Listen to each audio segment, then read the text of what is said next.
Hello, everyone. Welcome to another episode of The Good, Bad, and Ugly of Business. I am your host, Catryn Becker. Today, I am joined by Jennifer Osborn. She is the founder of TalentSENSE, an HR and recruiting solutions company for small to medium-sized businesses. We are so glad to have her here on the show where we talk about all of the things from business, the good, the bad, and the ugly from all different industries so that we can grow and learn from one another. So we're excited to bring in the HR lens to look at business and see what we can all learn and apply from there. So Jennifer, welcome to the show. Thank you so much, Kat. I'm so excited to be here and just kind of nerd out about all things I love related to HR and recruiting. So thanks again. Well, hey, that is what we are here for, to talk about the things that we are passionate about and the things that we enjoy so much. Jennifer and I met recently through a mutual connection. We've done some LinkedIn audios and had some good times in talking about all different topics. But now we're going to focus more on you, what you do, and how we can all help each other in the business space. So please give us a little bit of background about what more specifically it is that you do, kind of how you got there, and then I've got a whole litany of questions that I've got that I selfishly want to ask for myself. Perfect. Well, thank you. So I actually started my business about 10 years ago. Prior to that, I worked in corporate America in various HR and recruiting roles. And I forgot about my dream that was to start my own business. And I remembered it and went out on my own and started TalentSENSE just about 10 years ago. In the business, like you've already mentioned, it specializes in both human resources and recruiting for small to mid-sized organizations. On the HR side, we work with smaller companies that aren't yet at the point where they need a full-time HR manager, HR director, whatever you want to call the title. And it's kind of like fractional human resource management, if you will. So I have a team of people that I assign to clients based on fit and what they're looking for. And they have their dedicated HR person to help them navigate all things HR and meet with them and sometimes end up being their therapist. Right. And then on the recruiting side, that's where we get into more of the mid-sized organizations where we help fill tough to fill roles. So they might be anywhere from an accountant up to CFO, CEO, VP of sales, and basically companies that might not have a recruiter or are just having trouble filling a position, or they don't have the capacity to do so. So they reach out to us and we go out and act as a headhunter on their behalf. And we go and find candidates to fill their positions. And what's unique about us as opposed to a staffing agency is that we're more of a boutique organization where, it's very high touch, extremely professional and low volume. So my recruiters only take on a couple of positions at a time, and they're focused on filling those positions as opposed to reaching out to hundreds and thousands of people for several roles. They're focused on, one or two clients at a time. And we try to find passive candidates, which are people that are generally happily employed and not necessarily looking for a new role, because we find that those prospects are typically top performing employees where they're at, and past performance usually predicts future behavior. So we believe that they end up being top performers in their new role, and just didn't know that it was time to make a move. So it's been a lot of fun. I've got a great team of people. I love waking up every day and doing what I do and helping our clients. Well, I'm really glad that you separate the HR specialist from the recruiter, because in most people's minds, they probably don't understand the distinction. So I'd really love to understand kind of what are the skill set differences that separate someone from HR and recruiting, and are there places where it's held by the same person, and kind of how do they switch back and forth? Sure. And it's certainly by design, because most people don't realize the difference, and they don't realize that most HR people don't like to recruit and most recruiters don't like HR. They're two totally different functions in an organization. I look at recruiting as more sales, right? Because we're going out, we're acting as a headhunter, we're finding people, we're pitching a job, we're closing the deal, we're negotiating an offer. So it's very much sales driven as opposed to HR, where it's process driven, right? So it's two very different mindsets. Recruiting can be highly stressful because you're trying to fill a position and fill it fast, and the hiring manager and organization could be demanding. Whereas HR, it's more like project based, like you're updating an employee handbook or you're doing an audit to determine if the employee files are set up the right way or if they have the right labor law posters. And you're also, as I mentioned before, sometimes acting as a therapist. And I say that jokingly, and really it's more like a coach, right? So we're not professional coaches, we're not certified coaches, but we can act as a coach to our clients because we're basically helping managers manage their employees. So it's two very different functions and responsibilities and requires different competencies, right? And that's why one doesn't necessarily like the other. I happen to love both. I'm weird. I can wear both hats and it works for me, but that's why I have separate people on different teams. None of them overlap. That makes a lot of sense. I've never really thought of the recruiting as a sales, but you're absolutely right. It makes so much sense in terms of the sales process that that's really what it is that they're doing.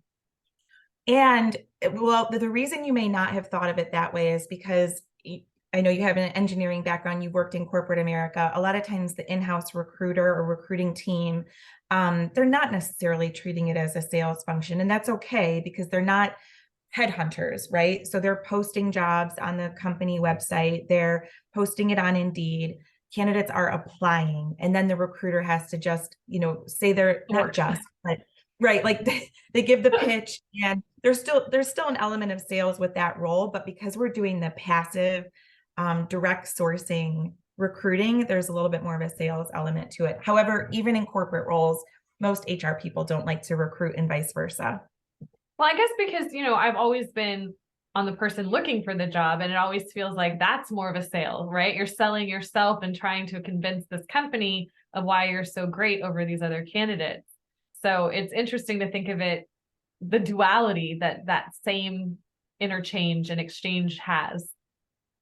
Yeah. And if you have or have ever had a good recruiter, you learn that they're really your ally. They're your advocate throughout the whole process because the recruiter wants to fill the position, but they also want to fill the position with the right person. So that way we don't have to fill the position again, or at least not anytime soon. So they're going to keep it straight with you, right? Whereas the employer, not that they're not going to keep it straight, but their angle is more like, we want this position filled, right? And they might not be looking at it from all the angles that the more neutral recruiter can look at it from.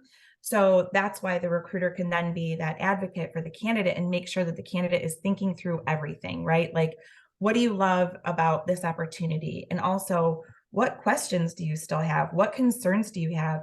Is there any reason you wouldn't accept this job if we got to the right salary number? So almost like giving them reasons to excuse themselves from the opportunity to make sure that this is really the right fit.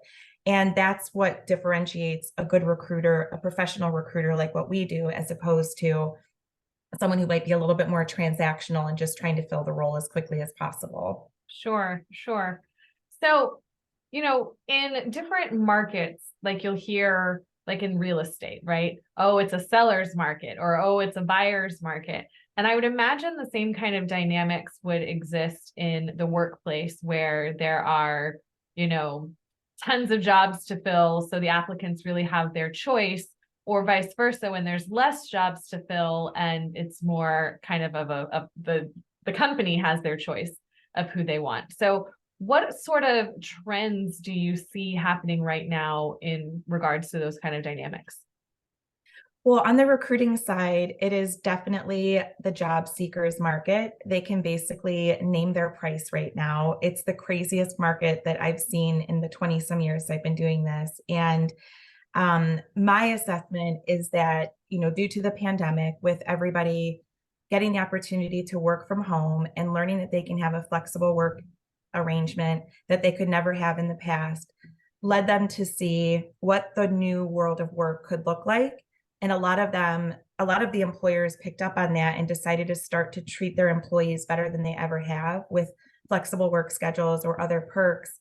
And those the employers that didn't or couldn't, those job seekers moved on to another organization that did pay well, offer the flexible schedule, offer the extra perks, and so forth.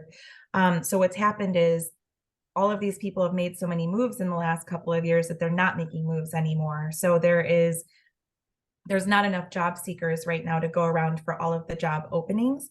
So it makes it really tough in recruiting now more than almost ever, to actually fill positions. But for the job seeker, it's great because, like I said, they can literally almost name their price because employers are so desperate to fill positions often. I'll add that um, it really is hard on small companies in this environment because they can't afford to keep up with all of that, right? They only have so much money in the budget.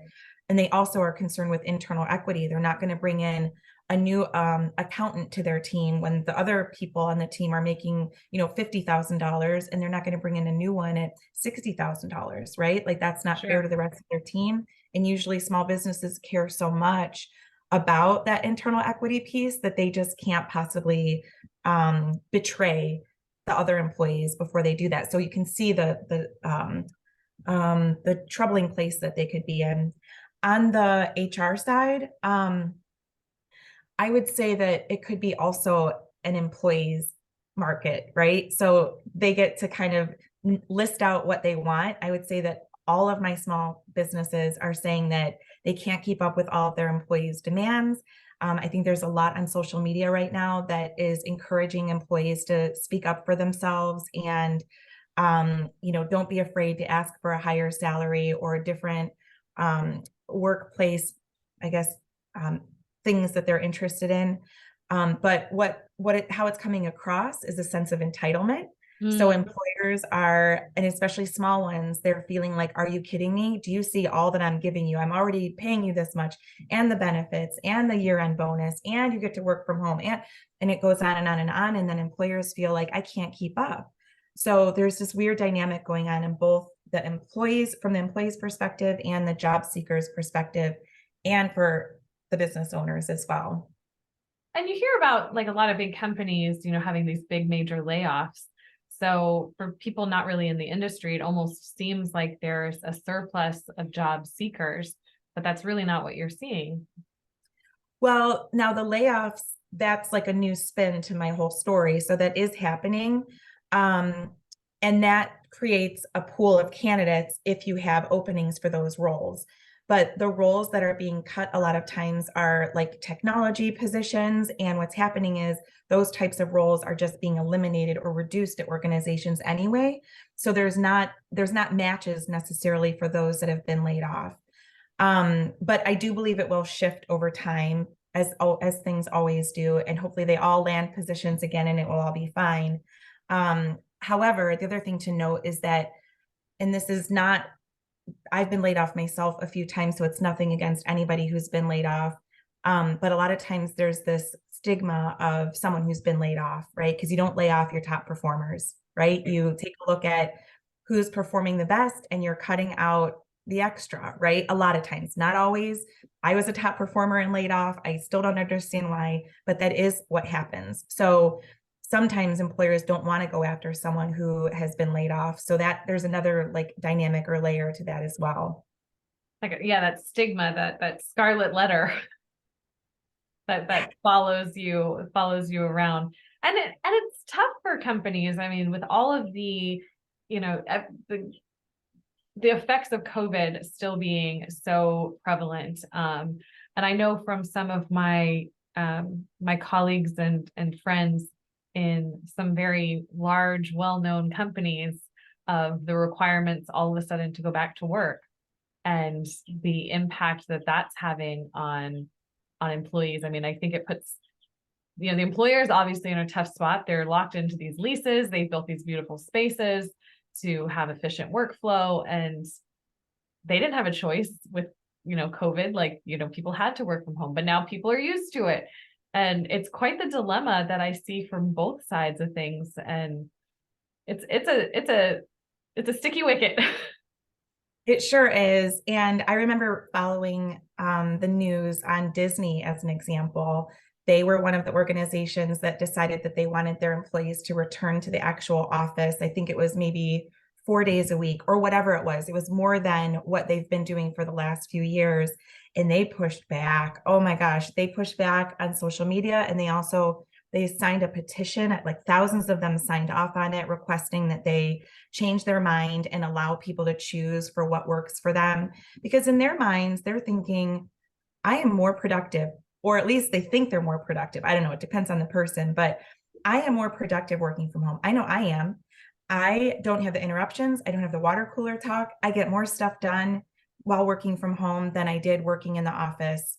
You know, it's amazing, but not everybody, that doesn't work for everybody. People can easily get distracted. They can go out and mow the lawn. They can do their laundry. They can run an errand and not get their work done. But my stance is I don't care where people work, whether it's at home or from a Panera or in an actual office. It's about, are they doing their job? Are they meeting and exceeding expectations?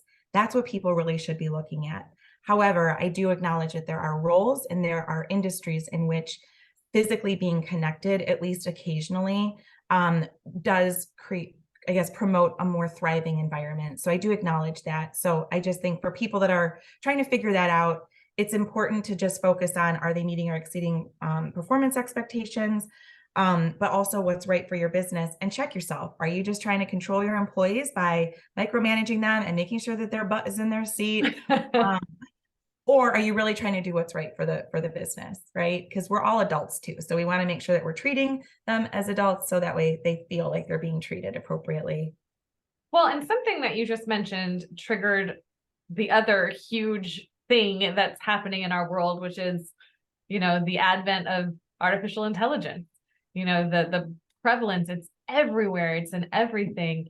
And when it's coming to productivity and workflow, like how that's improving, or at least impacting in some way how people are getting things done. And I'd love to know what your sort of thoughts are on how AI and ChatGPT are changing the landscape in terms from a recruiting side of things, writing great cover letters, as to companies within the HR side. That's how they're getting things done. You mentioned updating employee handbooks, right? Putting that into ChatGPT and say, we need to update this, and boom, it's done. It's funny you bring this up because I'm in a group chat with 3 or 4 of my best HR colleagues. We've been friends for a long time and we always reach out to each other when things come up, which is pretty frequent. And today's topic was, have you guys used, ChatGPT for job descriptions yet? And I was like, I've looked into it. I haven't actually done it yet. And here's why. And on my list is to read all the articles. I've been saving probably 10 different articles I need to read up on ChatGPT and AI, but the headliners are giving me pause. The headliners are about, you don't want to use ChatGPT for a job description 100% of the time. And they said that you should actually make sure that you're including authentic intelligence and not just artificial, because there's a lot of things that need to be thought through that shouldn't just be copied and pasted. And it's almost like, well, you're not using your brain then. You're not really thinking through what this position needs to be doing, how it's going to impact the business, and what you need in order to make sure that someone's qualified for the role.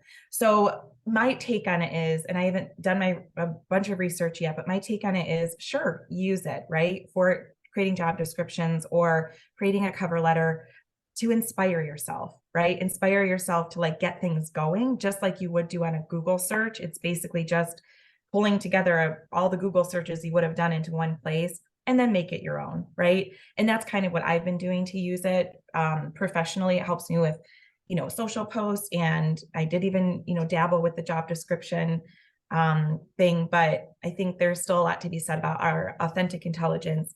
And there's a lot of articles warning HR professionals about the use of artificial intelligence in job posts, right? And I don't understand all of it yet, but if you're listening and are curious about it, make sure to Google it before you start using anything like that for your job posts, because it can end up being discriminatory. That is really interesting. And I definitely, just yet another angle to contemplate and think through, but I love calling it authentic intelligence. I've been messing around with it on social posts as well. And the posts that I write from my heart are the ones that have the most interaction. I believe it, right? Because we don't want to lose that. And that's why I've been a little dismissive of Chat GPT and AI because I don't know, there's just something about it that doesn't feel right. And I know that's why I haven't read up on it entirely. I'm procrastinating a little bit because I just don't like it. I don't like it. I don't like it.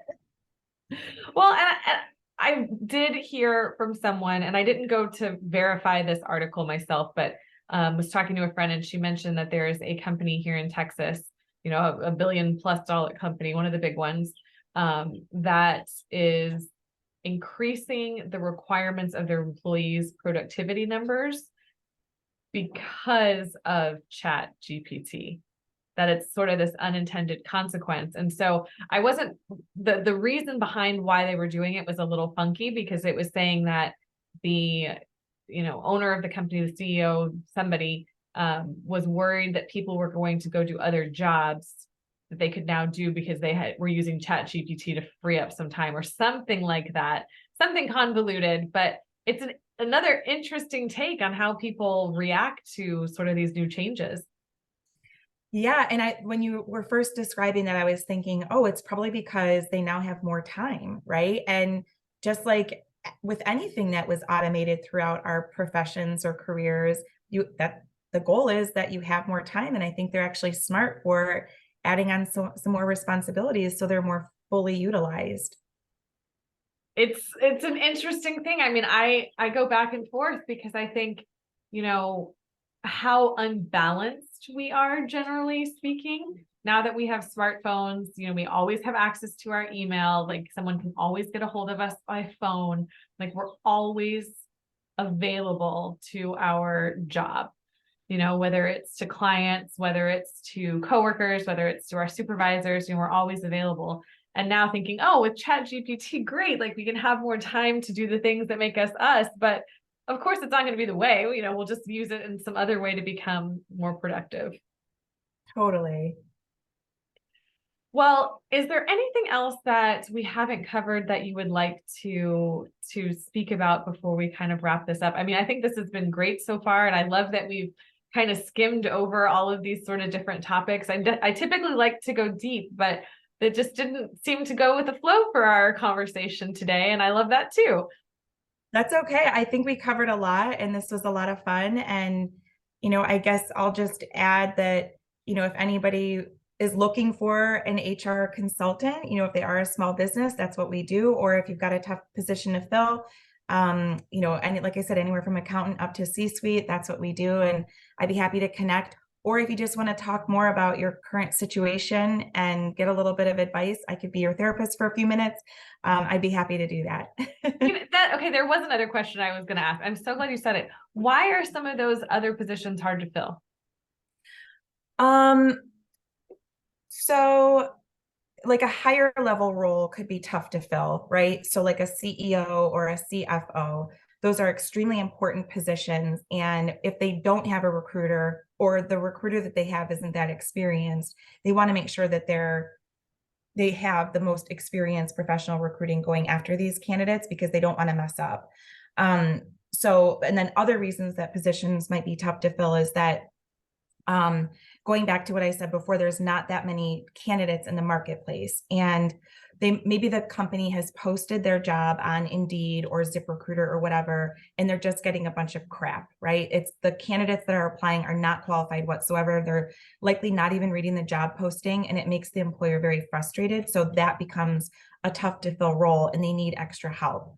And the difference between what they're doing with posting and waiting for applicants compared to what we do is, like I said, we actually go out and find candidates. So we go out and direct source, have like an upgraded LinkedIn account and so forth. We go out and direct source people that wouldn't necessarily be applying to their roles.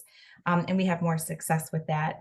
However, even that route has become more challenging than ever because even that market or that pool of people is even smaller than it ever was, but we still have success with it. And we enjoy helping clients with, solve that problem of having a tough position to fill.